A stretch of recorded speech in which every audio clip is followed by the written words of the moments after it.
নমস্কার বন্ধুরা, দিদিমার রান্নাঘরে তোমাদের স্বাগত জানাই।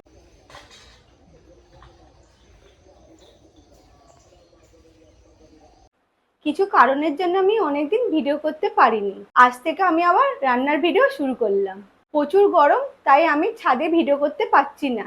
তাই আমার রান্নাঘরে আমি ভিডিও করে দেখাবো। আজ তোমাদের আমি মাশরুম কাটলেট করে দেখাবো। এবার তোমাদের আমি উপকরণগুলি দেখিয়ে দিই। আমি সব আগে থেকেই রেডি করে রেখে দিয়েছি। আমি কুচি কুচি করে নিয়েছি পেঁয়াজ কুচি, আদা কুচি, রসুন কুচি, কাঁচা লঙ্কা কুচি, ধনে পাতা কুচি আর আলু সেদ্ধ। আর লাগবে দুটো ডিম, পরিমাণ মতো চাট মশলা, গোলমরিচ, কাশ্মীরি লঙ্কা গুঁড়ো আর নেড়ো গুঁড়ো। এবার আমি মাশরুমের সাথে সব একসাথে মাখিয়ে নিই। মাশরুমটা একটু আগে থেকে হাতে করে এরকম চিপে নিই। ভালো করে এরকম করে চিপে নিলে মেল্ট হবে ভালো। এর মধ্যে আমি পরিমাণ মতো নুন দিচ্ছি। এবার পেঁয়াজ কুচি, আদা কুচি, রসুন কুচি, লঙ্কা কুচি, ধনে পাতা, আলু সেদ্ধ, আলু সেদ্ধটা পরিমাণ মতো দেবে, পরিমাণ মতো চাট মশলা, গোলমরিচ গুঁড়ো, এবার যে যেমন ঝাল খাবে সেই অনুযায়ী দেবে। আর দেবো কাশ্মীরি লঙ্কা গুঁড়ো।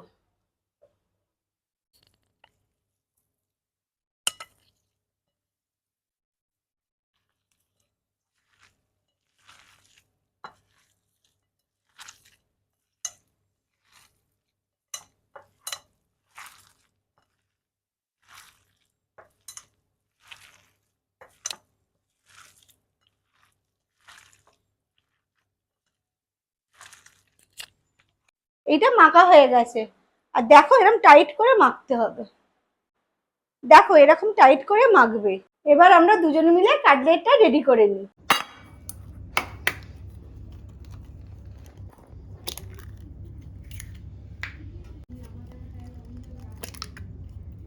একটু নুন দিয়ে দিচ্ছি। ডিমটা ভালো করে ফেটিয়ে নেব।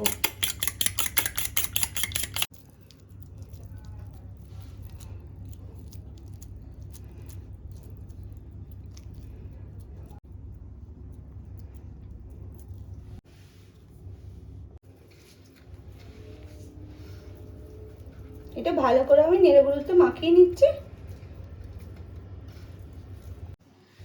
আবার আমি এটাকে ডিমে ডুবিয়ে নিচ্ছি। ডুবিয়ে আবার নেড়ে গুঁড়োতে আরেকবার মাখিয়ে নেবো। ভাবে কোটিং করলে জিনিসটা ফেটে যাবে না আর মুচমুচে হবে।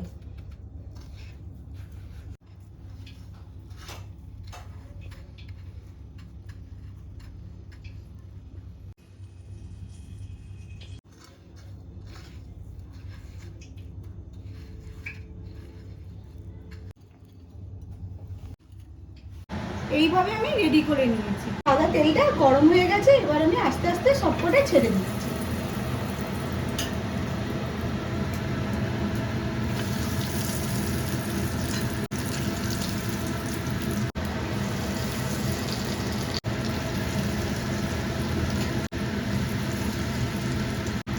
এটা মিডিয়াম ফ্লেমে ভাজছি আমি।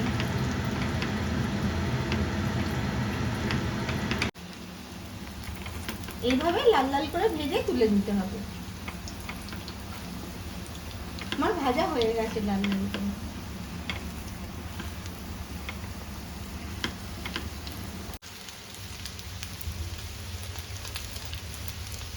বন্ধুরা, মাশরুম কাটলেটগুলো রেডি হয়ে গেছে। দেখো কতটা মুচমুচে হয়েছে।